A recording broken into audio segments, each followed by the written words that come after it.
to Invest Insights. I'm Abby Malone. I'm joined today by Bradley Creed, the president of Campbell University. Thank you, Bradley, for being here today.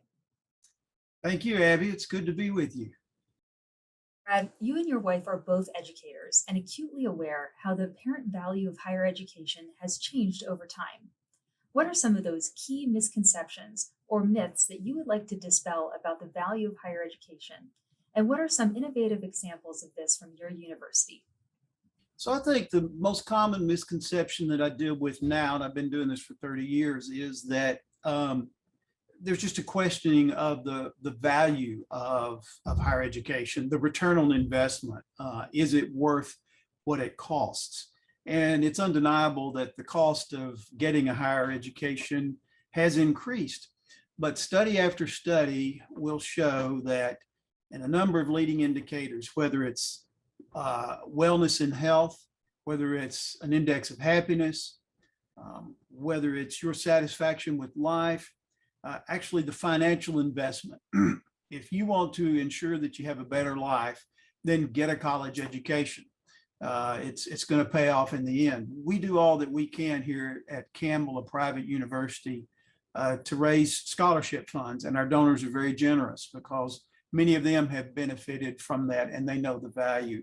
So we try to make that investment with our students who have the dreams they want to achieve and are hardworking. And so my own grandfather, maternal grandfather, only had a fourth grade education. And he had the kind of mind where I think he could have been a very capable engineer. But anytime I received a new degree, he would say to me somewhat wistfully, well, you know, an education is one of those things that once you have it, nobody can ever take it away from you. And it was something that he didn't have, but he saw the value of because of the lack of it. And so if you want to have a better life, you need to look seriously at getting a college education. And specifically to Campbell, there was a study done by Georgetown University a few years ago that looked at national return on investment with colleges. And particularly private colleges fare well. And Campbell rated number 8th in our state here with return on investment. And we were in the top 20% nationally in terms of long-term return on investment.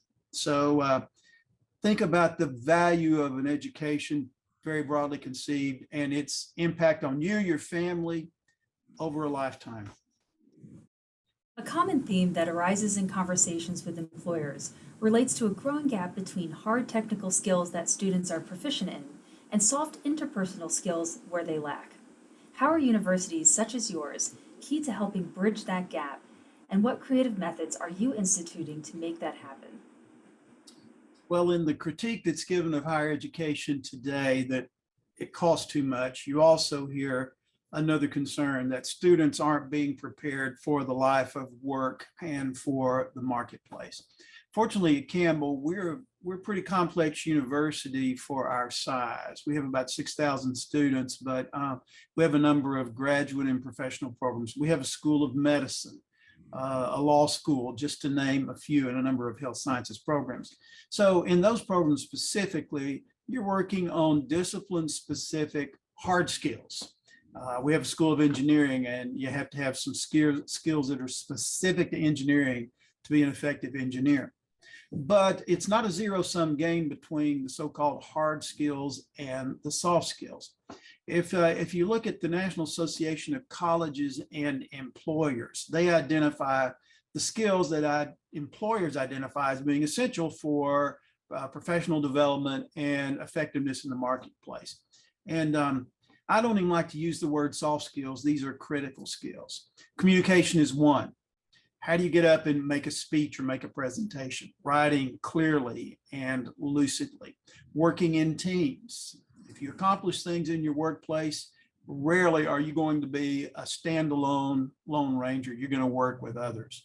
Equity, diversity, and inclusion. How do you deal with different concepts and people who might be different than you are? You know, professional development, all the way from learning how to put together a resume to how you talk to other people and manage your time. So we do that, and that's the value of the core of our undergraduate experience, which is the liberal arts. You deal with the big questions of life, the questions that people have been asking since time immemorial. why am I here? What does it mean to be a good person? What is the good life? What do I do with what I have? How do we work for a just society? So in all the various disciplines, you engage in those, and you also are involved in critical thinking, which to have is disagreement is necessary and a variance of opinion. So it is not just a transactional experience, it is a transformative experience for students who apply themselves and go through the undergraduate and even the professional experiences here. And so we try to get these students ready for the shift from adolescence to adulthood and the work of the world of work and in the marketplace.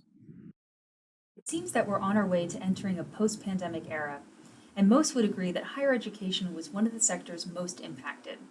Now that we're starting to truly come out on the other side, there's real opportunity to innovate on how education will look like for the future.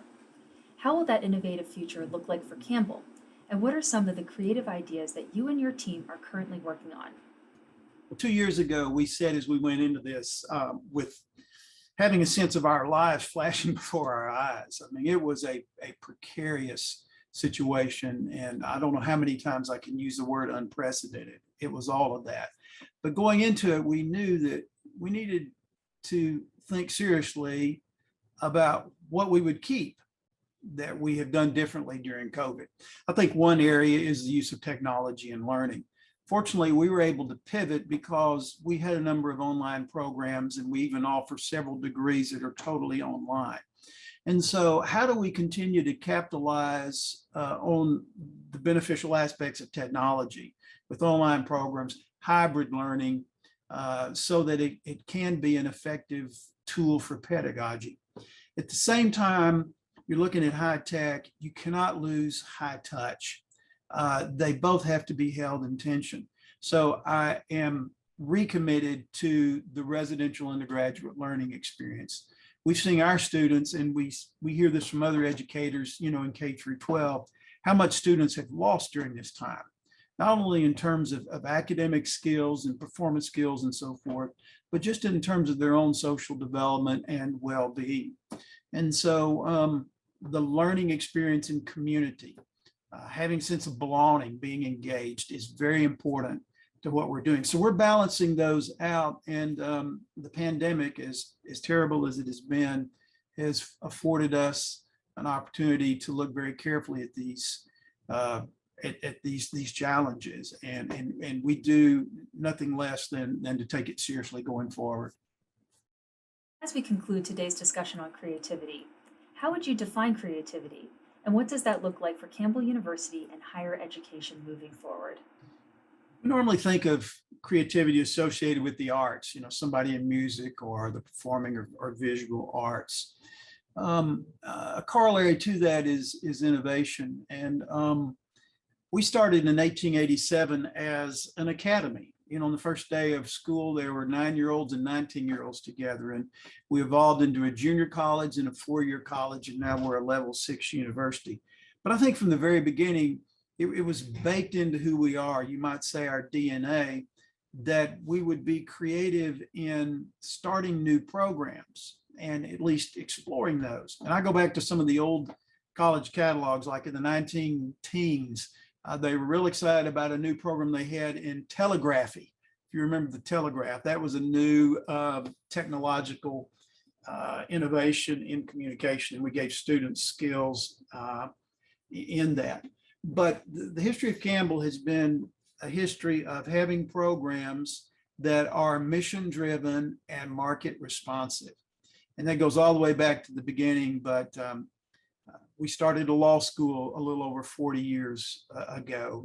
When we started a school of pharmacy, we're the first university in 35 years to do that. We have the only trust and wealth management program in the United States.